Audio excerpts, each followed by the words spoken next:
7 ದಿನದ ಗಂಡು ಮಗು ಮಾರಾಟದ ವೇಳೆ ದಂಪತಿ ಸಿಕ್ಬಿದ್ದಿದ್ದಾರೆ. 2 ಲಕ್ಷಕ್ಕೆ ಮಗು ಮಾರಾಟಕ್ಕೆ ನೀತು ಹಾಗೆ ರಾಘವೇಂದ್ರ ದಂಪತಿ ಮುಂದಾಗಿದ್ರು. ಕೋಲಾರದ ಶ್ರೀನಿವಾಸಪುರದಲ್ಲಿ ಈ ಅಮಾನವೀಯ ಘಟನೆ ಆಗಿರೋದು. ಮಧ್ಯವರ್ತಿ ಮೂಲಕ ಮಗು ಮಾರಾಟಕ್ಕೆ ಈ ದಂಪತಿ ಮುಂದಾಗಿದ್ರು. 2 ಮಕ್ಕಳಿರುವಂತಹ ದಂಪತಿಗೆ 3ನೇ ಮಗು ಬೇಡ ಅಂತ ಹೇಳಿ ಮಾರಾಟ ಮಾಡ್ತಿದ್ರಂತೆ. ಪರಿಚಿತ ನಾರಾಯಣ ಸ್ವಾಮಿ ಮುಖಾಂತರವಾಗಿ ಮಗು ಮಾರಾಟಕ್ಕೆ ಮುಂದಾಗಿದ್ರು. ಮಗು ಮಾರಾಟದ ವಿಷಯ ತಿಳಿದು ಸದ್ಯ ಪೊಲೀಸರು ದಂಪತಿಯನ್ನ ವಶಕ್ಕೆ ಪಡೆದಿದ್ದಾರೆ.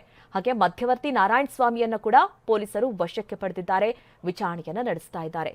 ನೀವೇನ್ ಫೋಟೋಸ್ನಲ್ಲಿ ಗಮನಿಸ್ತಾ ಇದ್ದೀರಿ, ನೀತು ರಾಘವೇಂದ್ರ ದಂಪತಿಗಳು 7 ದಿನದ ಗಂಡು ಮಗುವನ್ನ ಮಾರಾಟ ಮಾಡೋಕೆ ಹೋಗಿ ಸಿಕ್ಕಿಬಿದ್ದಿದ್ದಾರೆ.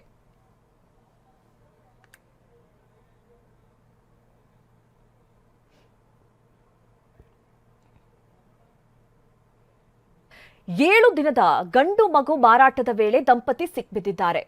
2 ಲಕ್ಷಕ್ಕೆ ಮಗು ಮಾರಾಟಕ್ಕೆ ನೀತು ಹಾಗೆ ರಾಘವೇಂದ್ರ ದಂಪತಿ ಮುಂದಾಗಿದ್ರು.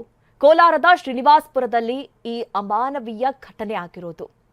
ಮಧ್ಯವರ್ತಿ ಮೂಲಕ ಮಗು ಮಾರಾಟಕ್ಕೆ ಈ ದಂಪತಿ ಮುಂದಾಗಿದ್ರು. 2 ಮಕ್ಕಳಿರುವಂತಹ ದಂಪತಿಗೆ 3ನೇ ಮಗು ಬೇಡ ಅಂತ ಹೇಳಿ ಮಾರಾಟ ಮಾಡ್ತಿದ್ರಂತೆ. ಪರಿಚಿತ ನಾರಾಯಣ ಸ್ವಾಮಿ ಮುಖಾಂತರವಾಗಿ ಮಗು ಮಾರಾಟಕ್ಕೆ ಮುಂದಾಗಿದ್ರು. ಮಗು ಮಾರಾಟದ ವಿಷಯ ತಿಳಿದು ಸದ್ಯ ಪೊಲೀಸರು ದಂಪತಿಯನ್ನ ವಶಕ್ಕೆ ಪಡೆದಿದ್ದಾರೆ. ಹಾಗೆ ಮಧ್ಯವರ್ತಿ ನಾರಾಯಣ ಸ್ವಾಮಿಯನ್ನ ಕೂಡ ಪೊಲೀಸರು ವಶಕ್ಕೆ ಪಡೆದಿದ್ದಾರೆ. ವಿಚಾರಣೆಯನ್ನ ನಡೆಸ್ತಾ ಇದ್ದಾರೆ. ನೀವೇನ್ ಫೋಟೋಸ್ನಲ್ಲಿ ಗಮನಿಸ್ತಾ ಇದ್ದೀರಿ, ನೀತು ರಾಘವೇಂದ್ರ ದಂಪತಿಗಳು 7 ದಿನದ ಗಂಡು ಮಗುವನ್ನ ಮಾರಾಟ ಮಾಡೋಕೆ ಹೋಗಿ ಸಿಕ್ಕಿಬಿದ್ದಿದ್ದಾರೆ.